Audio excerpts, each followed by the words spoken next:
No canal Adorando em Espírito já possui um áudio falando sobre o diabo, falando sobre Satanás. Mas eu percebo que muitas pessoas ainda têm dúvidas sobre isso. As pessoas saem do sistema religioso, mas o sistema religioso não sai delas. Por isso gravarei agora um áudio mais explicativo sobre isso. E eu tenho certeza que dessa vez todo o restante de fermento que tem na sua mente vai sair. Os textos principais que o sistema religioso usa para manter as pessoas dentro do aprisco sobre esse entendimento do que é Satanás são as passagens que estão em Isaías 14 e Ezequiel 28. Nós vamos ler rapidamente alguns detalhes ali que muitas pessoas não prestam atenção. Mas antes de falar sobre essas duas passagens e muitas outras que também virão, eu queria só lembrar o que Judas falou sobre esses homens que falam do diabo sem entender de fato o porquê ele foi criado. Judas, no seu capítulo 1, ele fala que homens maus, homens ímpios que viriam e iriam diluir a graça do Pai, eles utilizariam o diabo como uma ferramenta principal para enganar as pessoas. No verso 10 ele fala, esses homens, eles dizem mal do que não sabem. Ele chega a falar aqui no verso 10 que esses homens se tornaram animais irracionais, se corromperam tanto que se tornaram animais, não tem mais compreensão das coisas do Pai. E aqui ele fala, um pouco antes aqui no verso 9, sobre a questão do arcanjo Miguel, quando contende com o diabo sobre o corpo de Moisés, que é um outro estudo que seria interessante as pessoas entenderem, que tem muita gente fazendo confusão sobre esta passagem aqui no livro de Judas, né? Não entendendo por que o arcanjo veio contender com o diabo. Ele veio proteger o corpo de Moisés, e muitos dizendo que o diabo veio buscar Moisés porque Moisés era do diabo. Gente, é uma confusão que o povo faz, dá até medo. Mas aqui em Judas ele fala que esses homens são ímpios, ou seja, não têm amor ao próximo. Eles diluem a graça do Pai. Diluir é você tornar ela insignificante. É você colocar tanta lei no meio da graça que a graça começa a ficar insignificante, né? Então aqui esses homens falam do diabo sem entender. E vamos ler aqui em Isaías, em Ezequiel, o que é falado sobre Satanás, para a gente entender se de fato ali ele está falando de um ser que era bom e ficou ruim realmente, como o sistema ensina. Para eu entrar no assunto, eu gostaria de te fazer uma pergunta, te fazer pensar. Nós, como seres humanos, estamos passivos de erros. Não somos onipresentes, nem onipotentes, nem oniscientes. Podemos a qualquer momento adquirir inimigos por alguma coisa errada que a gente faça, alguma coisa errada que a gente fale, e com isso passamos a ter inimigos, pessoas que vão querer nos destruir. Agora pense comigo, será que o Criador dos céus e da terra, um Deus tão poderoso, que fez todas as coisas, que é onipresente, onisciente e onipotente, ele teria inimigo à altura dele? Será que ele, como onisciente, sabendo de todas as coisas, ele criaria um ser que se rebelaria contra ele e faria toda a humanidade se perder por causa disso? Ele não seria culpado então se ele fizesse isso? Agora eu tenho um molho para esta pergunta que vai deixar ela mais interessante. O Messias disse que existe pecado para a morte e existe pecado para a vida. O que é pecado para a morte? Pecado contra o Espírito Santo, blasfemar contra o Espírito Santo. Nós, na carne, podemos blasfemar contra o Espírito Santo. Blasfemar contra o Espírito Santo é você se opor ao que o Espírito diz. É ter um espírito orgulhoso, que não consegue ouvir a voz do Pai. O Messias diz que bem-aventurados são os humildes de espírito. São aqueles que ouvem a voz do Pai e o obedecem. Esses não blasfemam contra o Espírito, mas aqueles que se opõem contra a verdade, esses são blasfemadores contra o Espírito. Então, na carne, nós podemos nos opor ao Espírito do Pai, à verdade. Mas quem já é espiritual, será que a pessoa pode se opor ao que ela é? Quando eu digo pessoa, entenda, eu estou falando do Espírito. Satanás é Espírito, não é carne. Será que ele pode se opor ao Espírito, se nem nós que somos carnais podemos e quando fazemos morremos? O que é pecado para a morte? O que é blasfemar contra o Espírito que leva você à morte? Que morte é essa? Morte espiritual. Você não ouve mais a voz do Pai quando está morto no Espírito. A não ser que se arrependa dos seus maus atos, dando ouvido à voz e volte na onde você caiu. É isso que o texto diz, que você tem que se levantar de onde você caiu. É lá onde você errou, voltar lá e se consertar com quem você defraudou. Quando você faz isso, você volta a ouvir a voz do Pai. volta a estar conectado a ele em espírito, adorando ele em espírito, ou seja, ouvindo a sua voz. Quando o Espírito do Pai, através de suas leis que foram materializadas lá nas tábuas, através de Moisés, e depois o Messias veio e colocou elas no seu devido lugar, que é o entendimento humano, quando elas dizem assim, não matarás, e você está diante de um momento onde você pode matar, e o Messias ainda diz que matar não é só quando você pega uma faca ou um revólver e mata alguém, é quando você pensa mal de alguém. A lei do Pai que está dentro de você, ela diz, não faça isso. Se você fizer, você está blasfemando, você está indo contra a vontade do Pai. E nisso você morreu espiritualmente, gerou pecado ali de morte, porque você blasfemou contra o Espírito, não deu ouvido à voz. O seu Espírito estava orgulhoso ao ponto de não ouvir a voz do Pai que dizia, não matarás, não roubarás, não adultere. Se você não der ouvido à voz do Pai e continuar no seu erro, você é um morto diante do Pai, é o filho pródigo, está morto ali. Está comendo lavagem com o sistema, acreditando que está vivo, aí vem o sistema religioso com seus rituais religiosos, e você acredita que no pra-tempo você está buscando o Pai e tudo mais, você acha que está vivo, mas na verdade está morto, porque blasfemou contra o Espírito. O Espírito falou, não faça, você fez. Aí vai pro sistema pedir perdão, toda aquela ladainha que eu já falei em vários áudios, que não tira pecado de ninguém. São as mesmas práticas que o povo fazia no Antigo Testamento. Ficava ainda atrás de perdão, assim, milagroso diante do Criador do Universo. Mas o perdão do Criador do Universo é como o Messias, ele veio e falou.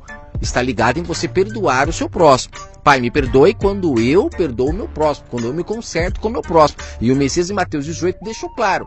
Quando tiveres em briga com o teu irmão, tiver em briga com teu irmão é o quê? É se lembrar em qualquer momento que você tenha desobedecido a voz do Pai, porque todos nós sabemos em que momento nós ouvimos a voz do Pai falando, faça isso, e você fez ao contrário. Volte lá, se levante onde você caiu, se conserte com aquela pessoa, para que então o Messias esteja no meio disso. Que ele fala, onde tiver 2 ou 3 reunidos em meu nome, eu estou. O nome dele é justamente isso, você voltar lá. Nisso ele se faz então advogado da causa. Ao ver que você se humilhou e se levantou onde você caiu, ele como advogado absolve você de suas culpas, quando você se perdoa com o seu próximo e não mais fica praticando sacrifícios. Mesmo que não pratique fisicamente, mas o verdadeiro sacrifício acontece aqui, no entendimento. É quando você acredita que está perdoado sem se consertar com o próximo. Isso é sacrifício. O verdadeiro sacrifício que o Pai aceita é quando você é um sacrifício vivo diante dele. Você vai lá e se conserta, fecha as brechas. Aí você vai sofrer menos na terra e ainda estará vivo diante do Pai. Mas voltando à história do diabo, depois de falar sobre essa questão de blasfemar contra o Espírito, essas coisas todas, ele como Espírito também, ele não pode blasfemar contra o próprio Espírito, ele não está na carne. Mas aí tem uma outra questão que é interessante você analisar. Na história toda, só ele se rebelou? Aí trouxe um terço com ele, como muitos falam de Apocalipse 12, tudo distorcido. Só ele se rebelou? Em toda a história que existe, nenhum outro mais se rebelou? Nossa, estranho isso, né? Se o Criador fosse tão ruim assim, como, né, pro Satanás ter se colocado contra ele, então agora deveria ter sido outros também que se rebelou. Não quero ficar mais lá não, vou pra terra também. Não, só foi ele mais aquele terço lá, depois fechou, nenhum mais desobedeceu. Os outros que estão no céu agora não tem mais livre-arbítrio, só esse que saiu que tinha. Gente, me poupe, vamos entender essa história de uma forma mais clara, porque tem coisa errada aí. Vamos lá, primeiro ponto. Se o Criador do Universo é onipresente, onisciente, onipotente, nada foge do seu controle, ele não deixaria um ser que era bom ficar mal e acabar com todo o seu plano, não. Ele não deixaria. Segundo ponto. Se Satanás é espírito, o espírito não pode se rebelar contra o espírito, porque é só na carne que você tem a opção de escolhas. O tal do livre-arbítrio é na carne. Em espírito você já não tem mais essa opção. Um terceiro ponto também para analisar é a questão de que ele, sendo tão poderoso como ele é, o Criador do Universo, ele não teria inimigo à altura dele, né? Alguém para lutar com ele. Agora vamos ver o que Isaías disse sobre isso. Nós começamos sobre Isaías 14, vamos chegar lá. Mas eu queria que você lesse o que Isaías fala sobre o Criador do Universo. Será que aquela passagem de Isaías 14... ela não está errada não? Porque em Isaías 45 ele fala outra coisa. Ele não fala de um ser que era bom e ficou ruim como sendo um diabo, um ser ali que se rebelou contra Deus, né? Não. Olha o que ele fala em Isaías 45, no verso 7. Você pode ler todo o capítulo de Isaías 45, que aqui ele está falando sobre a grandeza do Criador do Universo, sobre não existir outro Deus além dele. Ele diz o seguinte no verso 7. Através da boca do Pai ele fala: eu formo a luz. Isso é o próprio Pai falando pela boca dele. eu crio as trevas, eu crio, não é alguém que criou, não. O Pai dizendo, eu crio, eu faço a paz e eu crio o mal. Eu, o Senhor, faço todas as coisas. Gente, só que já podia acabar o áudio, né? Mas como eu sei que o ferimento é grande, vamos continuar. No livro de Deuteronômio está escrito que o Pai, ele colocou o caminho da bênção e da maldição diante do povo. Então o Pai colocou os dois caminhos. Não foi alguém que se rebelou e criou o caminho do mal. Não, é o Pai que criou os dois caminhos. Mas para poder dar a paga de quem vai pelo caminho do bem ou o caminho do mal, ele cria então Satanás. Ele cria Satanás para isso, para dar a paga de todas as pessoas que escolherem o caminho do mal. E ele fica ao derredor, realmente. Ele foi criado para isso. Você fez coisa errada, você vai pagar, porque ele é justo nessa questão. Ele dá a paga mesmo. E a prova de que ele é muito justo nisso é a história de Jó. Quantas mensagens nós já não ouvimos sobre a história de Jó? Pastores que dizem que o ministério do diabo é ser acusador. O ministério dele é acusar as pessoas diante do Pai. Gente, ele acusa porque ele foi criado para isso. Ele acusa para dizer, Pai, ó, fulano está fazendo coisa errada, posso punir? Tem algumas coisas que ele pode fazer já de bate pronto. Outras, para poder mexer, para poder tocar, ele tem que pedir para quem o criou. Por isso que ele está lá no céu, local que é onde ele tinha sido expulso, né? Nem poderia entrar lá, né? Mas na história de Jó, por incrível que pareça, ele estava no meio dos anjos e conversando numa boa com o Criador. O próprio Criador fala, tá vendo meu servo Jó lá, ó? Aquele ali é fiel. Aí na mesma hora o diabo fala, tudo bem. Ele é fiel, realmente, eu já tentei de tudo. Aquilo que ele pode fazer de bate-pronto, ele já tinha tentado. Aí ele falou, mas você deu riqueza, você deu isso, você deu um monte de coisa, ele não vai blasfemar nunca. Aí o Pai deixa ele ir mais profundamente. Ou seja, uma autorização que o Pai deu para ele. É como a polícia ela anda pelas ruas com a sua sirene ligada procurando quem faça o mal. Ela foi criada para isso. Só que se ela não encontra, ela não faz nada. Mas se ela encontrar, ela tem autorização para prender, ou seja, para dar a paga, para punir, para quem sabe assim você aprenda, se conserte. É por isso que a polícia prende as pessoas, para ver se elas se consertam. E o interessante, né, que a polícia, para entrar dentro da casa de alguém, ela tem que pedir autorização para quem criou ela. É o mesmo caso que aconteceu no céu com o caso de Jó. Para mexer em Jó, teve que pedir autorização para o Criador do universo. Que afinal de contas, nem tudo Satanás pode mexer. Tem coisa que ele tem que pedir autorização, porque ele foi um ser criado. Se ele fosse inimigo, ele ia pedir autorização. Por quê, gente? Por quê?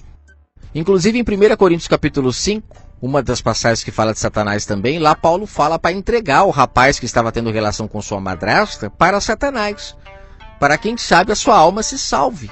Olha que coisa louca, entregar a alma do rapaz para Satanás, para a alma se salvar. Ué, mas não dizem que quem entrega a alma para Satanás está condenado ao inferno?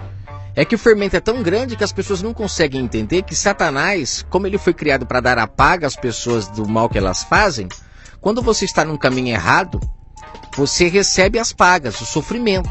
E através desse sofrimento, você acaba voltando muitas das vezes para o caminho correto. É aquele cara que está nas drogas e depois de tanto apanhar, de tanto bater a cara, ele acaba voltando para o caminho correto, ou seja, ser um homem direito, porque ele descobre que o caminho errado não dá futuro.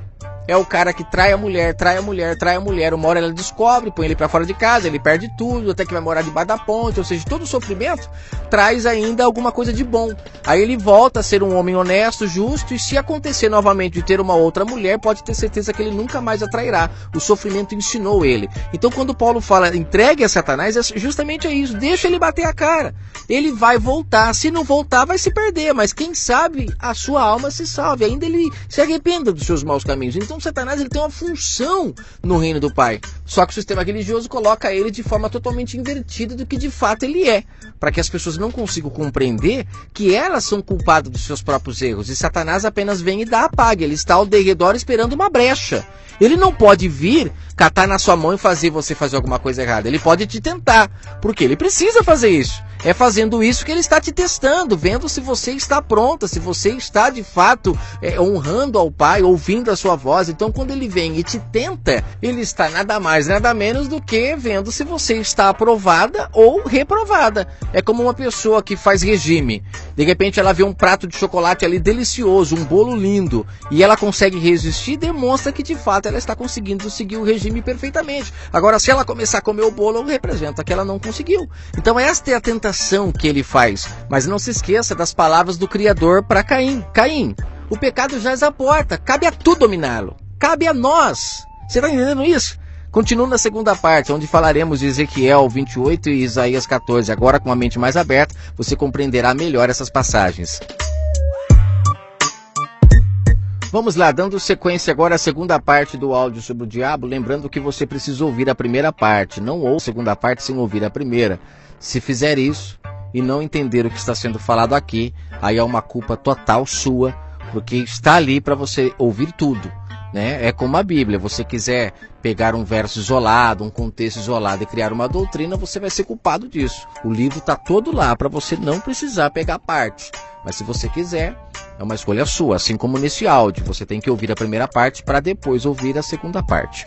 Aqui em Isaías 14, onde eu falei que nós iríamos agora comentar, tem muitas partes que fazem cair por terra essa questão do diabo era bom e ficou ruim, mostrando que o texto, de forma clara, sem pegar partes isoladas, ele fala da Babilônia, ele fala sobre pessoas que são fermentados pela serpente, ou seja, o próprio homem, ele se corrompe, não dando ouvido à voz do Pai, e ele começa então a se colocar como maior do que os outros, ele começa a se colocar como líder uns dos outros, ou seja, sobe para a cabeça dele algum tipo de poder que é dado a ele, e ele começa a se ver maior do que os outros. E o texto ele fala do rei da Babilônia, que estava assim, mas num contexto geral você vai perceber que o texto fala não só do rei, ele fala da Babilônia em geral. Quando fala de Babilônia, está se referindo justamente a pessoas que se venderam, né, a sua carne, aos seus desejos, não ouvem mais a voz do Pai. Com isso, caem do seu Éden. Olha só que interessante. Aqui no primeiro verso já deixa claro que essa parte de Isaías 14 é uma profecia que não se cumpriu ainda. Né? Quando ele fala aqui da Babilônia, ele está se referindo a uma Babilônia que cairá ainda. O rei da Babilônia aqui é só um deles. Mas todos os que se colocam como maiores do que os outros cairão. Sabe, virarão pó, irão para o Sheol, sepultura. E o texto inteiro fala sobre isso, sobre a questão da Babilônia. Homens que se colocaram como maior do que os outros, mas morrerão como todos os outros. E lá na sepultura, as pessoas, quando virem eles chegando, vão falar: mas vocês não eram tão grandiosos, tão poderosos, nos escravizaram, nos espremeram até onde pôde, e agora vocês estão aqui junto conosco, vocês não se diziam ser deuses? Os reis da Babilônia, eles eram considerados como deuses, né, naquela época. Até hoje, se você falar para uma pessoa que um pastor vai para o inferno, tem gente que até te bate, porque elas acreditam que não vão. Imagina, se um dia eles se encontrarem no inferno e ela falar: mas você não era pastor, não pregava para tanta gente, agora está aqui também. Então, mais ou menos o mesmo nível de entendimento você tem que ter para essa história aqui. O profeta está dizendo para o rei da Babilônia: vocês são seres humanos e estão se colocando como maiores que os outros. Só que no primeiro verso ele fala: o Senhor terá compaixão de Jacó, ele tornará a escolher Israel e estabelecerá em sua própria terra. Os estrangeiros se juntarão a eles e farão parte da descendência de Jacó. Quem são os estrangeiros? Somos nós, somos os gentios, que fomos enxertados na videira, que não fazemos mais parte agora de um sistema religioso em si. Não fazemos mais parte da Jerusalém terrena, fazemos parte de uma Jerusalém celestial. Por isso que o Pai fala, que aqui o profeta fala, que ele separará Israel, ele voltará a escolher, ou seja, até o povo de Israel é seleto quem se salva. Não são todos que se salvam, igual no caso da mulher samaritana, o caso de Zaqueu. A Bíblia tem poucos exemplos, né? Mas são os que a gente lembra, os próprios apóstolos. Tem lá o cego de Jericó que passou a ver, tem o Bartolomeu, tem aquele rapaz também que Pedro e João curam lá na porta do templo, coxo. Depois tem mais as 5.000 almas que Pedro e João tiram do sistema, eles são presos por causa disso. Tem o Messias lá que repartiu o pão com mais de 5.000 pessoas. Você vê que o pão é a palavra, não é pão físico. O sistema traz que é pão físico, a gente não entendeu o tanto de gente que se libertou naquela época. Multidões estavam seguindo o Messias e deixando o sistema religioso para lá. E a cada dia eles iam perdendo o seu poder, os seus ganhos começou a diminuir muito com o Messias presente ali naquela época. Todas essas pessoas, por darem ouvido à voz do Espírito, à voz do Messias, elas foram abrindo seus olhos espirituais, seus ouvidos, se libertaram das suas paralisias, e com isso elas foram selecionadas para participar da Nova Jerusalém. E tudo isso se cumpre, como o Messias disse em João 10, a questão de haver um pastor e um rebanho. rebanho quando as ovelhas de fora do aprisco se juntassem com as de dentro. É o que o profeta está falando aqui. O povo seleto de Israel se unisse com os de fora. E a Babilônia, quando isso começar a acontecer de fato, vai começar a cair. Nós percebemos que isso já começou a acontecer. Muitas pessoas abandonando a Babilônia, já começando a buscar o Pai em Espírito, cujo era propósito do Messias. Começou a acontecer em Atos, mas depois o sistema religioso se levantou. A besta novamente recebeu o seu poder, foi ferida pelo Messias, né, o engano da Babilônia. O Messias feriu na cabeça, o povo começou a acordar, começou a deixar de praticar sacrifícios, agora para abençoar a vida um do outro, né, como em Atos 2, o povo vendendo tudo que tinha. Você acha que era comum o povo praticar aquelas coisas lá? É claro que não. Foi as palavras do Messias que trouxe aquele renovo, aquela vida para aquelas pessoas. Só que o sistema religioso não suportou ficar sem poder, perder a mordomia. Como eu já gravei no áudio aí sobre por que o sistema religioso foca na cruz lá, eu explico muito bem essa questão, que eles perderam a mordomia, ficaram sem poder. Aí vem a besta, se levanta novamente muito mais poderosa, se unindo com a besta do mar, a besta da terra, e todas as pessoas que haviam sido libertadas pelo Messias, que acordaram em espírito, começaram a morrer novamente pelo ferimento da besta novamente, começaram a ser selados novamente pelo engano, e foi morrendo. Aí, como diz no Apocalipse, são as testemunhas que ainda se levantarão, porque o Pai levantará as testemunhas para lutar contra a besta novamente. Você percebe como tudo faz sentido? Então, quando aqui em Isaías 14 está falando da Babilônia, o profeta está enxergando a maldade daqueles homens. E ele diz para eles aqui, né, como caiu do céu a estrela da manhã. A estrela da manhã, a palavra Lúcifer significa estrela da manhã, né, filha da alva. Ou seja, era uma estrela que estava brilhando no céu, mas que perdeu o seu brilho. A estrela da manhã é aquela estrela que, se você acordar de manhãzinha, ela sempre está lá sozinha, acesa, né? Então ele estava dizendo aqui para o rei da Babilônia que ele era como uma estrela da manhã aos olhos do Pai. Mas ele perdeu o seu brilho porque ele começou a utilizar do poder que foi dado a ele para escravizar as pessoas, gente. É tão nítido. Leia o contexto todo para você entender. Inclusive fala aqui que este rei, né, essas pessoas, elas iriam morrer, iriam para as profundezas do Sheol. Sheol significa sepultura. Você acha que um espírito vai para a sepultura ou ele está se referindo ao rei da Babilônia? Olha só, fala que ele irá ao fundo do abismo, né, no verso 15. Então fala aqui que ele colocou no coração dele que iria subir ao céu, erguer o trono dele acima de Deus e tal. Gente, não é assim que as pessoas fazem quando elas são soberbas. Elas acham que são Deus, elas acreditam que têm autoridade para dominar as pessoas, para mandar nas pessoas. E não é isso que nós vemos no mundo, pessoas se colocando como maiores do que Deus. O próprio Deus deu livre-arbítrio para o ser humano. E nós vemos na Terra quantas pessoas em suas empresas que escravizam, que não dão livre-arbítrio não. É 8 ou 80. Ou você aceita o que eles querem, ou então você é mandado embora, porque o Deus dele é o dinheiro. E com o dinheiro eles dominam as pessoas. Será que é difícil de entender isso?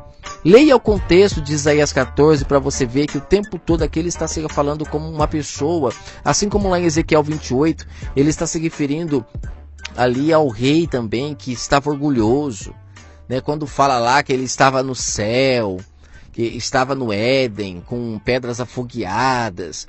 As pessoas colocam ali como sendo o diabo ali, gente. Não tem lógica, porque o próprio profeta diz que o Pai criou o bem e ele criou o mal. O Messias disse também que nunca houve verdade em Satanás. Nunca houve. Então, peraí, gente, como que pode ele agora ter se rebelado? Um espírito que se rebelou? Não tem lógica isso. Só que as pessoas ficam presas nisso. E sabe por que o sistema utiliza muito o diabo? Porque é muito bom ter em quem pôr a culpa. Não foi você que errou, foi o diabo. Vem pra cá que nós vamos expulsar ele da sua vida. Quando na verdade o que precisa é as pessoas acordar do sono que elas estão e voltar a buscar ao Pai em Espírito e ouvir a sua voz e abandonar os seus desejos carnais. Porque o mal que luta contra nós o tempo todo é a nossa carne, querendo que a gente faça coisas que vão contra a vontade do Pai. Mas quando você é espiritual, você vence a carne e ela não te domina. Só que o sistema religioso vem, cria esse inimigo que está o tempo todo lutando com você para tirar você da presença de Deus, como eles dizem, né? Mas somos nós que saímos, como o pai disse para Caim, o pecado jaz à porta, cabe a nós dominarmos. Ou seja, está em nosso poder, não está na mão de ninguém. Mas aí eles vêm e dizem que é o diabo que faz isso, que você está possuído pelo diabo. Aí eles pegam tudo quanto é passagem isolada para tentar provar, né? Leia Ezequiel 28, o capítulo todo, para você ver que ali em nenhum momento ele está falando de um ser. Ele está falando de uma pessoa que está se corrompendo pelo sistema, deixando de buscar o Pai em espírito, abandonando o seu Éden, o seu estado perfeito, para agora se tornar carnal, buscar as coisas da carne, ambição, cobiça, avareza. São pessoas que abandonaram o eterno Criador para agora se satisfazerem na carne. E todas elas vão para o Sheol, vão morrer. E era isso que os profetas alertavam para eles. Aqui no verso 12 de Isaías 14 fala como você caiu do céu, né? Ó estrela da manhã. Quando fala céu, a gente tem essa ideia desse céu aqui, né? A gente não entende que o nosso cérebro, ele é o céu que se conecta com o Pai, né? É aqui que está o céu do nosso eterno Criador, onde ele habita, onde está a arca da aliança hoje. Por isso que quando fala de plantar no reino dos céus, é plantar no próximo, porque sempre que você precisar, você vai ter como colher. Aí é o local onde a traça e nem a ferrugem corrói. São as lembranças, são os bons momentos. Nada corrói esses momentos que nós podemos ter um com o outro, mas o sistema incentiva as pessoas a plantar na terra, a conquistar coisas da terra, e as pessoas estão cada vez mais frias, sem amor, porque não tem mais, não planta, não vai colher. As pessoas não estão plantando mais umas nas outras, infelizmente. Gente, o texto é tão claro, né? Ele fala aqui, ó, que ele derrubava as nações, né? Quem é que derruba as nações? São as pessoas. Olha aí para você ver. Os deputados, os políticos aceitando subornos, pegando o dinheiro da merenda, da educação para enriquecer a eles mesmos. Olha como que o país sofre por causa desses homens maldosos que recebem poder para ajudar as pessoas e se colocam agora como ladrões, roubam as pessoas. Perceba, essas pessoas precisam ser tiradas do meio da humanidade. São os joios que acabam com a terra e faz a terra não ter sabor. Nós poderíamos viver num paraíso se não fossem essas pessoas. Aqui no verso 11 ele fala que essas pessoas são soberbas, mas elas serão lançadas na sepultura junto com o som das suas liras, na cama das larvas, sua coberta serão os vermes. Gente, aonde que um espírito passa por isso? É coisa carnal, é a nossa carne que vai passar por tudo isso. E esses homens sendo carnais, sabendo que vão morrer se continuarem praticando isso, eles continuam na sua soberba, na sua ganância, querendo aquilo que é do próximo. Eles não têm direito de fazerem isso, de caírem do seu Éden e pôr o mundo inteiro a perder pela sua cobiça, pela sua ambição. Você está entendendo isso? Olha só que no verso 16 ele fala: os que olham para você se admiram da sua situação. Por respeito, eles ponderam. Eles dizem: mas esse não é o homem que fazia tremer a terra e abalava os reinos? O homem não está falando de um ser, como que pode os caras fazer uma analogia desse texto com o inimigo, gente? Sendo que o próprio profeta dizia que o Pai criou o bem, o Pai criou o mal. É tirar a autoridade demais do nosso Criador, né? Leia Ezequiel 28 e você vai ver que o contexto todo fala a mesma coisa que aqui Isaías. São dois profetas diferentes falando a mesma coisa, dando um raio-x da vida daqueles homens que estavam perdidos diante do Pai. Haviam perdido toda a graça, todo o brilho que eles tinham. Eram estrela d'alva, realmente, Lúcifer, porque Lúcifer significa estrela d'alva, estrela da manhã. E o Messias, lá no Apocalipse 22, ele fala que ele é a estrela d'alva. Então ele é o Lúcifer, não esses homens que se colocaram como reis. Ele é quem pode receber esse título de Lúcifer, de estrela d'alva, a estrela que nunca apaga, porque ele não deixou cair. Ele não aceitou comer do fermento da Babilônia. Ele se manteve firme, não foi como esses homens que caíram do Éden. O Messias continuou espiritual e com isso ele recebeu então o título de filho. Ele foi exaltado perante o Pai porque não cedeu às tentações da carne. Em 2 Pedro, capítulo 1, verso 19, Pedro fala que o Messias ele é a palavra que os profetas falavam. Ele é a estrela d'alva que brilha em nossos corações, o Lúcifer de nossas almas, a luz que ilumina a escuridão. Olha como o sistema confunde todos, fala que Lúcifer é o diabo, gente, é um absurdo. Leia aí 2 Pedro, capítulo 1, verso 19, veja se sou eu que estou inventando. Você pegando agora este raciocínio, você vai pegar todos os textos que falam de diabo na Bíblia e você vai começar a compreender que diabo significa opositor. Satanás é opositor à verdade. Ele foi criado justamente para se opor, para que a luz se manifeste. Aqueles que quiserem continuar nas trevas, continuarão. mas é necessário que existam as trevas para que a luz se manifeste. Aí tem a tentação do Messias no deserto, que ali são seus próprios desejos carnais lutando contra o seu eu espiritual, e ele consegue vencer a tentação, adora somente ao Pai, não aos desejos carnais, não aceita os desejos da carne. Por isso que ele foi um servo fiel, aprovado, não cedeu às tentações. Espero ter ajudado. Se quiserem, eu gravo a terceira parte. Comente aí nos comentários. Vamos dando sequência aqui no estudo sobre o diabo, agora a parte 3. Obrigado a todos que ouviram a parte 1 e parte 2. Creio que essa parte 3 ela irá preencher mais o entendimento com a verdade, para que o fermento realmente seja extirpado do nosso meio, da nossa mente, que sejamos livres para adorar o Pai em espírito, sem prisões, sem amarras, sem algemas em nosso entendimento. Antes de iniciar, deixa eu informar os irmãos que eu estou com outro canal que chama Renovando o Entendimento.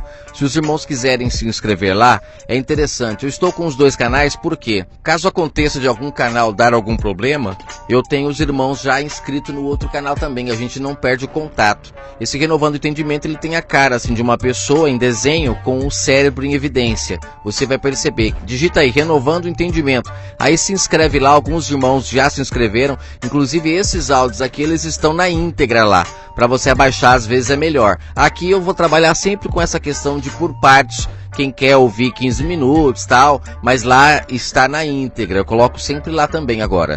Vamos lá então, parte 3 sobre o estudo O Diabo. É muito interessante a gente vir dando uma sequência do que foi falado lá atrás. No áudio 1 foi falado sobre a questão da onisciência, onipresença e onipotência do nosso Criador, o que não abre brechas para ele ter inimigos. Afinal de contas, se ele é onisciente, onipresente e onipotente, ele sabe de tudo o que vai acontecer. Ele tendo essas qualidades, todo o poder está em suas mãos. Após compreendermos isso, é impossível nós acreditarmos que ele colocaria o ser humano na Terra com um maluco, que era bom e ficou mal. Ele, sabendo disso, ele nunca teria colocado o ser humano na Terra para viver no meio desse tiroteio, desse fogo cruzado. Não, com certeza não foi nada disso. O sistema religioso, eles fermentam essa história para poder se beneficiar desse ser, como disse Judas no capítulo 1. Um ser que eles não sabem o porquê foi criado. Judas disse isso, não sou eu que estou falando. Esses falsos profetas, nuvens sem chuva, como disse Judas no capítulo 1. E o que Judas quis dizer quando ele se referiu a esses homens como nuvens sem chuva?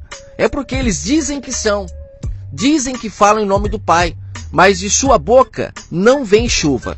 E a chuva aqui representa a palavra do Pai, porque a chuva ela cai sobre a plantação para a plantação dar frutos. Quem é a plantação? Somos nós. Então, quando a palavra pura do Pai cai sobre nós, nós geramos frutos. Agora, se esta palavra que está caindo não é do Pai, nós não geramos frutos. É por isso que lá em Marcos 12, Israel é comparada a uma vinha, onde o Pai planta um lagar e caindo a chuva daria fruto, mas o sistema começou a se beneficiar do fruto.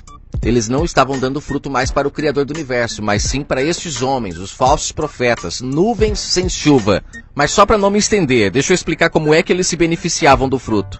As pessoas faziam mal umas para as outras e ao invés de se consertarem umas com as outras, elas iam sacrificar. E quando chegavam para sacrificar, elas tinham que comprar o animal. Então aqueles homens, eles se beneficiavam dos problemas das pessoas. Você entende? O Messias, quando veio, ele falou tudo ao contrário. Vai e se conserta com teu irmão. Chega de sacrifício, o Pai quer obediência. Mas a maioria das pessoas não entendiam. Estavam muito fermentados por aqueles homens. E sobre a história do diabo, esses homens, eles usam essa história de forma fermentada para manipular as pessoas, para gerar medo nelas. E com isso, elas ficam escravas nas mãos dos falsos profetas. Eles utilizam muito essa história para se beneficiar. Perceba como eles agem.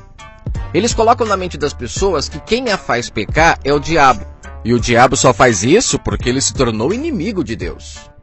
Ele foi contra o Criador lá no céu, e aí se rebelou, o Pai colocou ele para fora, e junto com ele, ele trouxe ainda 1/3 dos anjos.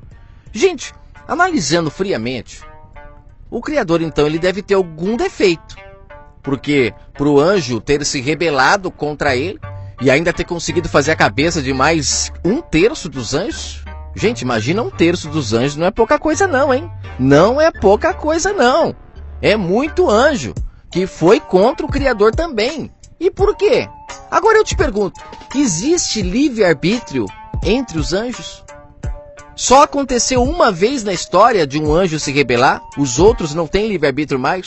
O Pai abriu uma exceção? O Pai abriu uma vaga na época? O anjo quiser se rebelar, ou fale agora ou cale-se para sempre. Aí ele se rebelou, os outros 1/3 também. Acabou, depois daquilo nunca mais aconteceu? Os outros que estão no céu perderam a oportunidade de se rebelar? Será que o Pai, ele não é amor, ele não é perfeito ao ponto de alguém querer negá-lo? Só que com essa história contada desse jeito que eu acabei de falar, porque é isso que o sistema diz que aconteceu.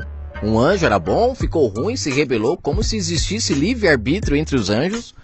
E aí ele agora, o Pai expulsou ele de lá, utilizando passagens isoladas da Bíblia, eles falam sobre isso. É legal eu comentar sobre essas passagens para a gente entender claramente ali quem são os anjos que Satanás trouxe 1/3, como diz no Apocalipse 12. Lembrando que se você ler Apocalipse 12, quando fala que Satanás derrubou 1/3 dos anjos, algumas Bíblias dizem estrelas do céu, se você ler lá, quando ele fala diabo e Satanás, ele está dando um título à serpente, que se tornou dragão. Então quem são as serpentes que cresceu, evoluiu, virou dragão? Como eu disse já no áudio no canal sobre isso, a serpente cresceu. Você tem que entender quem são as serpentes que cresceu, evoluiu, virou um dragão. E quanto mais as serpentes crescem, quanto mais os dragões crescem, mais a mentira é divulgada, porque Satanás e o diabo é opositor à verdade. Então a serpente é alguém que propaga mentira. Agora, quem foi mesmo que o Messias chamou de serpente? Que João, quando estava batizando, chamou de raça de víboras? E quando o Messias disse, agora vocês vão pisar na cabeça de serpentes e escorpiões, será que era o diabo? Ou eram as pessoas que propagavam a mentira? Os discípulos foram capacitados para pisar na cabeça da serpente, assim como lá no Gênesis foi profetizado que a descendência da mulher pisaria a cabeça da serpente. Quem é esta mulher? É a Nova Jerusalém, a Jerusalém do Alto, a mãe dos nascidos do Espírito, como disse Paulo em Gálatas 4. Filhos que nascem sem lei, os filhos da promessa, filhos que nascem da vontade do Pai, não da vontade do homem, filhos que demoram para nascer, assim como todos os filhos das mulheres que eram estéreis, demorava para nascer, mas quando nascia eram os amados do Pai. Sombra para nós compreendermos o mundo espiritual, como ele funciona. E agora tem nascido muitos filhos da vontade do Pai. E não diga que eu estou falando besteira, porque o próprio Paulo em Gálatas 4 utiliza a história lá de Isaac, de Abraão, de Sara, de Agar como alegoria, como uma representação do mundo espiritual. Não diga que sou eu que estou falando isso, leia Gálatas 4. O Messias, quando veio, ele chamou os líderes religiosos de serpentes. Eles estavam sendo ali serpentes porque eles estavam aderindo à mentira. Eles estavam indo contra o espírito da verdade, a verdade do Pai. Eles estavam blasfemando. Já falei no áudio 1 sobre essa questão de blasfemar. Blasfemar contra o Espírito do Pai é o que Pedro fez quando o Messias falou que precisava ser morto. E Pedro disse que não precisava não. Aí o Messias olhou para ele e falou, afaste-se de mim, Satanás. Ali não era Satanás nenhum no sentido de um ser que estava induzindo Pedro a falar aquilo, não. Era o próprio Pedro que, por estar ainda fermentado, ele não conseguia compreender que o Messias precisava colocar fim a todo aquele sistema religioso para que as pessoas pudessem se salvar. Porque aquele sistema religioso, eles estavam trazendo escuridão na mente das pessoas. Elas não estavam se consertando umas com as outras, elas estavam totalmente com as mentes obscurecidas, escravizadas na mão daqueles homens que estavam fazendo elas de capachos. As pessoas estavam carregando fardos enormes por causa daqueles ensinamentos daqueles homens. E o Messias precisava morrer para colocar fim naquilo. E quando ele diz isso para os seus discípulos, Pedro levanta e fala, não, Senhor, tenha compaixão de ti.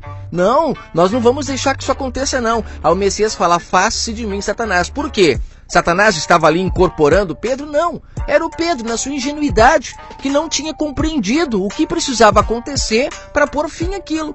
Então, naquele momento, Pedro ele se tornou um Satanás no sentido de opositor, porque nós não podemos esquecer que Satanás, diabo, significa opositor à verdade, significa um adversário. Você está entendendo? Então, quando você fala alguma coisa que é contra a verdade do Pai, você está sendo um Satanás ali. Você está sendo um diabo, porque você está se opondo à verdade. Você está blasfemando a verdade. E quando isso acontece, você morre espiritualmente. Você está entendendo? Esse é o pecado para a morte. A blasfêmia contra o Espírito Santo. O próprio Messias disse que todos os outros pecados são perdoados, mas a blasfêmia contra o Espírito Santo não. Ou seja, quando você se opõe à verdade, você não tem perdão para você. E esse momento da história que eu acabei de falar agora, ele está descrito em Mateus 16, a partir do verso 21. Ali o Messias começa a mostrar aos seus discípulos que convinha ele ir para Jerusalém e padecer muitas coisas, né? Pelos principais sacerdotes e escribas, para ser morto e ressuscitar ao terceiro dia. Eu li aqui o verso 21 de Mateus 16, né? Olha que interessante, quem matou ele realmente foi os sacerdotes, os escribas. Não foi Pilatos, como o sistema tenta jogar a culpa em Pilatos. Não, foi o sistema religioso que matou.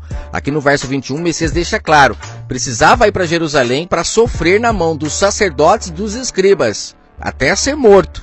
Olha que coisa louca, que entendimento agora aqui, gente. E no verso 22 é quando Pedro fala, tomando o parte, ou seja, ele começou a falar repreendendo, dizendo, Senhor, tem compaixão de ti, de modo nenhum te acontecerá isso. Aí no verso 23 é onde o Messias fala, para trás de mim, Satanás, que me serves de escândalo, porque não compreendes as coisas que são de Deus, mas só as que são do homem. Olha só que coisa louca. Aqui o Messias deixou claro que Pedro estava tendo uma compreensão humana, não das coisas espirituais. Ele não estava vendo espiritualmente. Só que Pedro não falou com má intenção. Ele estava querendo proteger o Messias, de bom grado. Só que sem ele perceber, ele estava ali blasfemando contra o Espírito. Então, o que era Satanás ali? Era o seu entendimento carnal. Ele não havia ainda renovado o seu odre para compreender as coisas do Espírito. Então tem muita gente que às vezes você olha e fala assim, nossa, mas ele é tão bonzinho, será que ele ensina ou engana? Você só vai saber se você for espiritual para compreender as coisas do Espírito e poder analisar. Porque se você não for espiritual, você pode muitas das vezes estar ouvindo um homem que é carnal, mas como ele é tão bonzinho, ele quer só o bem, então você não percebe que ele tem o espírito do engano nele, ou seja, ele está blasfemando contra a palavra. É necessário nascer do Espírito para você poder discernir todas as coisas. Como Paulo diz, quem é espiritual discerne todas as coisas. E ele disse isso em 1 Coríntios capítulo 2, verso 15. Quem são as serpentes? São os homens enganadores que fazem as pessoas caírem do seu Éden, perderem o seu brilho diante do Pai. Aí falando em cair do Éden, né? Eu já tenho vários áudios no canal que eu falo que o Éden é o estado pleno do homem, onde o homem tem controle de suas atitudes. Os frutos que ele gera, automaticamente ele come e ele acaba gerando, são os frutos espirituais. E esses são os que não morrem diante do Pai. São aqueles que podemos dizer que são 144 mil, não se contaminaram com mulher. A mulher é a Babilônia, que fermentava, é a serpente, é o dragão. Fermentavam as pessoas, tirando delas a consciência do Criador do Universo, fazendo elas pender para a carne, a serem ambiciosas, avarentas, egoístas, você está entendendo? E o principal, fazendo elas não se consertar um com o outro, porque aí eles criaram essa religião onde as pessoas sacrificavam, coisas que os profetas falavam contra, que as pessoas estavam desobedecendo o Criador do Universo. Isaías chega a falar no capítulo 66 que o Pai nunca pediu sacrifício nenhum. E ele chega a dizer que quem mata um animal perante o Pai é como quem mata um homem e vai pagar caro quem faz isso. Ah, você acha que eu estou mentindo? Isaías 66, versículo 3. Quem mata um boi é como quem tira a vida de um homem. Quem sacrifica um cordeiro é como o que degola um cão. Quem oferece uma oblação é como quem oferece sangue de porco. Quem queima incenso em memorial é o que bendiz a um ídolo. Também esses escolhem os seus próprios caminhos e a sua alma se deleita nas abominações. Que abominações? Abominações que foram infiltradas da Babilônia para dentro lá de Israel. Israel foi levado a cativo muitas vezes. Eu falo isso no áudio, porque o sistema foca tanto na cruz. Ouça esse áudio, lá eu narro o que Estevão falou em Atos 7, quando ele fala que o povo de Israel não sacrificou ao Criador do Universo no deserto, como o sistema insiste em dizer que é. Não, Estevão deixa claro em Atos 7 que não foi ao Criador do Universo que eles sacrificaram. Foram aos ídolos que eles aprenderam a adorar na Babilônia. E o Pai deixou. O Pai se afastou, inclusive, para eles continuarem com as abominações deles. E Ezequiel, no capítulo 8 e 9, fala sobre essas abominações. Leia lá para você ver. Pelo jeito eu vou ter que gravar a parte 4 para dar sequência nesse estudo. Creio que ele está muito interessante. Finalizarei lendo Ezequiel 28.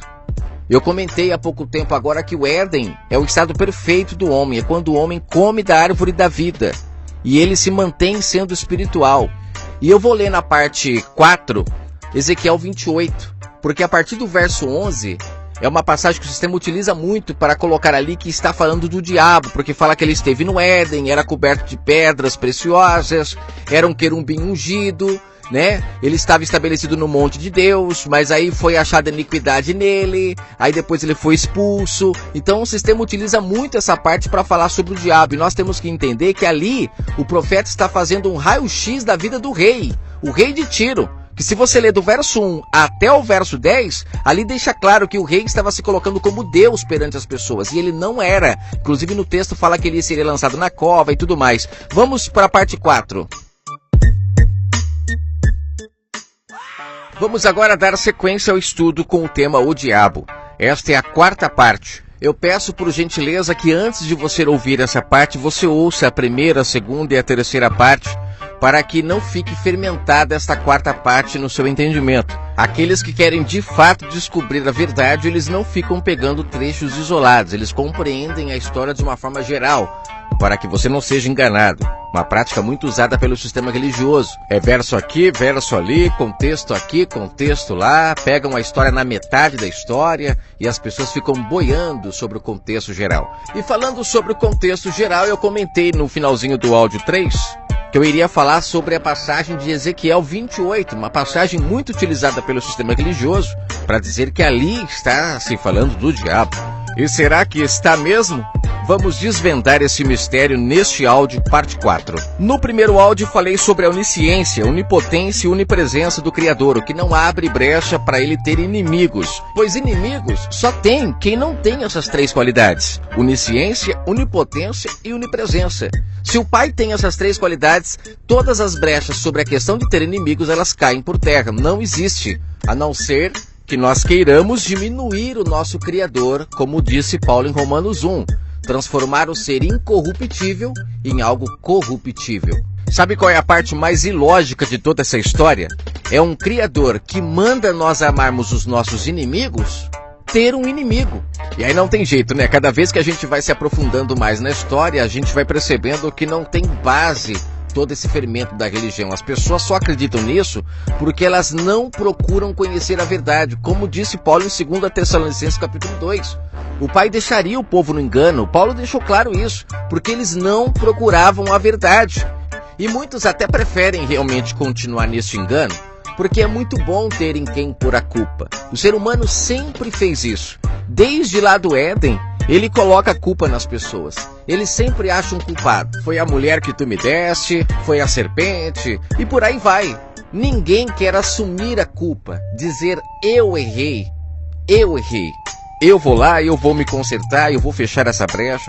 E o principal, né, em Mateus 18, o Messias fala que ele só está no meio de pessoas que têm essa coragem de ir se consertar com o seu irmão. E se a pessoa não aceitar, ela chama uma testemunha, mas ela faz o possível para se consertar. E o Messias diz, aonde tiver 2 ou 3 pessoas reunidas nesta questão de calçar a cara, de ir lá, de pedir perdão, aí sim ele está no meio.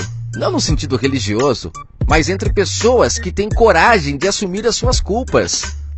Quando as pessoas caem em si e começam a praticar este verdadeiro evangelho, que é o sacrifício vivo, é calçar a cara e consertar os seus erros, quando as pessoas fizerem isso, de fato o mundo vai mudar. Mas enquanto as pessoas ficarem colocando as suas culpas nas costas de outras pessoas, infelizmente, nada vai mudar no mundo, porque as brechas não serão fechadas. E nós precisamos fechar as brechas para o mal não entrar. Aí talvez você diga, aí você acabou de falar que o mal ele vai entrar na pessoa. Gente, eu não digo que o mal não existe. Eu espero que você tenha compreendido isso em todos os áudios que eu gravei até agora. Eu não estou dizendo que o mal não existe. O que eu quero deixar claro é que o sistema religioso deturpa a função do mal. O porquê o Pai criou o mal, como Isaías disse no capítulo 45, e eu já li lá no primeiro áudio. O Pai diz, através da boca do seu profeta, eu criei o mal, eu criei as trevas. Então o Pai criou e tem uma função essa criação. Esse lado obscuro que o sistema traz como algo que se rebelou contra o Pai e hoje tem o objetivo de fazer as pessoas se prejudicarem para poder ir para o inferno, tudo isso é uma verdadeira invenção do sistema religioso. Porque o próprio mal, como eu já disse também, se eu não me engano, no áudio 1 ou 2, ele serve para alertar as pessoas dos seus erros. Quando as pessoas estão sofrendo o prejuízo de suas maldades, aí sim o mal entra. É o que está escrito, o mal está ao nosso derredor esperando uma brecha. Então quando ele encontra, ou seja, quem deu a brecha? Fomos nós. Aí sim ele vem e nos pune. Você plantou, você vai colher. A colheita má é o mal que dá, a colheita boa é o Pai que dá. E isso deixa claro no nosso entendimento um reino perfeito, onde o Pai trabalha de forma equilibrada. Ele não prejudica ninguém e nem ao mesmo tempo ele faz bem para ninguém que não merece. Está em nossas mãos a escolha. O Pai disse para Caim, Caim, cabe a tu dominar o pecado. Cabe a você, o pecado jaz à porta. O mal está ao derredor, esperando você falhar. Quando você falhar, ele vai te punir. Mas se você dizer não, se você se controlar e fechar as brechas, o mal não entra. Porque o mal não pode entrar onde ele não tem permissão para entrar. Por isso que lá na história de Jó, o Pai permite o mal a entrar mais profundamente ali na vida de Jó, porque ele diz que a riqueza, ele diz que a saúde fazia com que Jó não blasfemasse. E o Pai falou, então, pode mexer. Autorização. Olha só que reino equilibrado. O Pai dando autorização para ele aprofundar mais. Ué, o cara não blasfema, deixa eu me aprofundar mais. Aí põe doença, aí ele fica pobre, um monte de coisa para ver se ele blasfema. Aí nós temos que imaginar assim, né? Então o Pai, ele agiu com maldade ali na vida de Jó? Não, gente. Como nós vamos ser aprovados se nós não formos testados? Como saber o que é palha, o que é ouro? Você consegue entender isso? Olha que interessante. É o exemplo que eu falei da polícia, que fica procurando aonde tem a brecha, onde tem o mal, para ela vir dar a paga. E quando a pessoa vai presa, a função, a ideia que se tem é que a pessoa vai aprender a lição e não vai fazer mais aquilo. É a mesma coisa, gente. Por que nós não conseguimos entender isso? É porque o sistema fermenta de uma tal forma que as pessoas não compreendem. Eu usei o caso da madrasta lá, daquele rapaz que estava se relacionando com a madrasta lá em 1 Coríntios 5, que Paulo manda entregar o rapaz para Satanás para sua alma se salvar. Olha só, deixa o rapaz colher o mal que ele está plantando e quem sabe ele volte para o bom caminho. Então todo o mal que a gente sofre, ele não tem um lado negativo como o sistema ensina. Eu vou entrar já na passagem de Ezequiel 28, mas essa introdução ela é necessária para descauterizar um pouco mais a mente. Imagine uma dor de dente. O que causou uma dor de dente? Foi você que não escovou, que não cuidou, então a dor de dente chega. Aí você vai no dentista. Então você percebe que a dor, o sofrimento trouxe para você a memória de que você não está cuidando. E aí você passa a cuidar. Então você percebe, é o mesmo caso. É aquela dor de barriga que você tem, é aquela dor no peito, aí você procura um médico. Então a dor ela é um sintoma de que você está caminhando pelo lado errado e você precisa voltar e se consertar. Então é um reino equilibrado, onde tudo funciona harmoniosamente. Só que aí vem um sistema, as pessoas vão para a igreja desempregada, doente, um monte de coisa, eles falam que é o diabo, gente, pelo amor de Deus. Não, essas são as ferramentas que o Pai criou para mostrar para você que você está no caminho errado. Aí você vai pro sistema religioso, sabe o que acontece? É aquele filho que faz um monte de coisa errada e vem pro pai e o pai passa a mão na cabeça e não dá punição pra pessoa. Ela sai dali achando que é o diabo, não é ela. É aquele filho que a professora fala, olha, seu filho tá batendo nos amiguinhos da escola. E aí você fala, não é ele que tá batendo, são os amiguinhos que tá provocando. Aí esse filho cresce um filho bastardo. É como disse Oséias, filhos bastardos não são filhos do nosso pai, são filhos da Babilônia. Crescem enganados, fermentados e aí fazem coisas erradas, são punidos pela lei da semeadura e os líderes religiosos são capazes de falar que não. É como se eles dissessem assim, esse negócio de lei de semeadura não existe não. O seu filho plantou arroz e está colhendo arroz, mas o certo era colher feijão. Gente, é um absurdo isso que eles falam. As pessoas precisam aprender com os seus erros, aprender. Tá doendo? O que tá acontecendo? O filho não fala com você? A mulher foi embora? Você tem que acordar. É você que não plantou, é você que não regou, é você que não foi atrás, é você que não cuidou. O pai está te mostrando através da frieza deles que você precisa dar um cobertor para eles, cuidar melhor, para que você possa colher. Isto é plantar no reino do Pai. E você fica plantando na terra, onde a traça e a ferrugem corrói, onde o ladrão rouba. O Pai quer que você plante na mente das pessoas. É ali que está o reino do Pai. A arca da aliança está ali, a presença dele está ali. Faça por merecer. Traga boas lembranças à sua esposa, para quando ela quiser se separar de você, ou quando aparecer o Ricardão, ela vai lembrar, não, mas meu marido é tão carinhoso, meu marido é tão amoroso, ele é tão gente boa comigo, ele cuida de mim, para que eu vou abandonar um homem tão bom desse? O meu pai é um paizão, ele me leva para passear, ele me leva para chupar um sorvete, o meu pai tá sempre do meu lado, por que eu vou ouvir o conselho desse drogado, dessa pessoa que o pai dele não deu calor para ele, não alimentou o espírito dessas pessoas com coisas boas e agora estão colhendo? Aí eles falam que é o diabo, e as pessoas não crescem, o seu espírito não se purifica, porque esta carne nossa, ela serve para purificar o nosso espírito. Quando a gente está fazendo alguma coisa errada, a carne sente dor, isso é uma demonstração de que você tem que se consertar, voltar para o seu Éden, porque quando você volta para o Éden, não tem choro, é como está escrito, a lágrima não existe no reino espiritual do Pai, a não ser se for de alegria, porque as pessoas que estão no Éden, elas sabem aonde plantam, como plantam, e elas sabem o que estão colhendo, porque as pessoas estão acordadas. Por isso Paulo dizia, desperta tu que dormes. As pessoas estão dormindo, e esses homens, esses abutres, eles se alimentam dessas pessoas mortas, porque todo mundo quando vai para um sistema religioso, quando está com problema, eles ficam nesse negócio de expulsar demônio, de fazer isso, fazer aquilo, e nessas pessoas ficam dando dinheiro para eles, elas passam a fazer parte desse clube social, desses homens que são os capetas, eles vivem da desgraça da pessoa. Acorde, as pessoas precisam voltar a buscar o Criador do universo dentro de si, não fora de si pela boca desses homens. Nuvens sem chuva, como disse Judas no capítulo 1. Judas tinha toda a razão, são homens que não têm palavra do Pai, blasfemam contra o Espírito, já falei sobre isso aqui nestes áudios anteriores, o que é blasfemar contra o Espírito. Esses homens, eles fazem as pessoas blasfemar contra o Espírito Santo. E quando o Messias disse lá em Mateus 12 sobre o que é blasfemar contra o Espírito Santo, o texto é claro.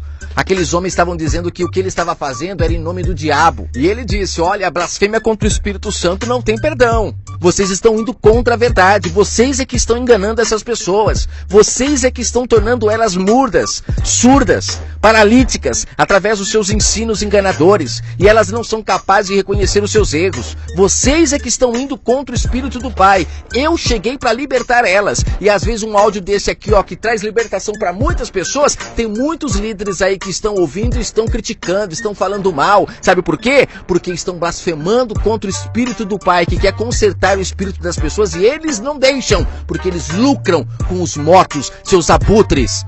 Então vamos lá, gente, para correr aqui, para não demorar muito. Eu falei sobre Pedro, que quando Pedro é chamado de Satanás pelo Messias, lá em Mateus 16, Pedro estava na carne. O texto é claro. Por isso que o Messias o chama de Satanás. Pedro não compreendia o mundo espiritual. E por amor ao Messias, ele não queria que o Messias fosse morto. Mas mesmo assim, o Messias conseguiu perceber que aquele carinho todo, ele era maldoso no sentido espiritual, não pelo carinho de Pedro por ele, mas Pedro não estava compreendendo o plano de salvação. Então você tem que entender, quando pendemos para a carne, infelizmente o mal entra. Por isso que Paulo o tempo todo fala da luta do espírito contra a carne. O Messias na tentação do deserto, que ali fala de Satanás que vem tentar ele. O que está acontecendo ali? Está acontecendo um duelo entre a carne e o espírito. É a carne tentando fazer ele pender para a carne e o espírito dizendo, não, fique sendo espiritual. Não coma desse alimento que a carne está querendo te dar, porque se você pender para esse lado, o mal entra. E aí você vai colher todos os frutos. E o Messias ali obedeceu, como Paulo disse em Hebreus 5. O Messias aprendeu a obedecer pelo que sofreu. Assim como lá em 2 Samuel, capítulo 7, o profeta diz para Davi, que aquele que levantaria o verdadeiro templo, se ele errasse, se ele pecasse, ele seria açoitado também. Se ele pendesse para a carne, ele iria sofrer. Mas o Messias seguiu firme. E por ele ter conseguido vencer as tentações da carne, ele agora é fonte de água viva para todos os que nele buscam. Como está escrito em Hebreus capítulo 5.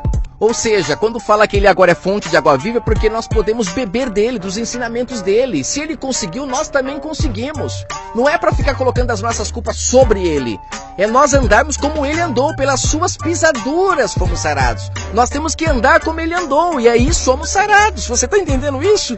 Em Ezequiel 28, eu não vou ler todo o contexto, porque eu quero que você leia. Se você tem curiosidade para aprender, você vai ler. Ezequiel 28, do verso 1 até o verso 10, ali o profeta está dizendo para Tiro que ele não era Deus. Ele estava querendo ser o Tiro. Não era diabo nenhum, era o Tiro, orgulhoso. Estava dando lado para a carne. Ele estava ali aceitando as coisas que o mundo oferece, riquezas, poder. Ele estava dando lado para ambição, para cobiça, para avareza. Só que ele foi levantado para ser anjo na vida das pessoas. Rei era para ser anjo. Uma pessoa que pudesse ser favorável às pessoas, ajudar as pessoas, recolher ali os impostos e poder dividir com todo mundo igualmente, ninguém tendo perca de nada, porque as pessoas não conseguiam fazer isso por si só. Então Deus levantava homens para poder ser anjos, ou seja, homens que iam ajudar as pessoas a terem uma vida mais organizada. Essa era a função do Tiro, mas subiu para a cabeça, ele começou a se achar Deus. O pai levantava os profetas para auxiliar esses homens, para eles não se corromperem. O mundo estava na mão deles, e se eles se corrompessem, todos perdiam. Agora leia Apocalipse 12, quando fala que Satanás, ou seja, o dragão, ele corrompeu, ele fez cair 1/3 dos anjos. Ali não são anjos que estão no céu, são pessoas que deram lado para a carne e fizeram o mundo se tornar um mundo caído, um mundo sem amor, porque a ambição entrou, pessoas corruptas. E para finalizar, se ele foi expulso no céu, por que no texto de Ezequiel 28 ele ainda está com pedras afogueadas no Éden?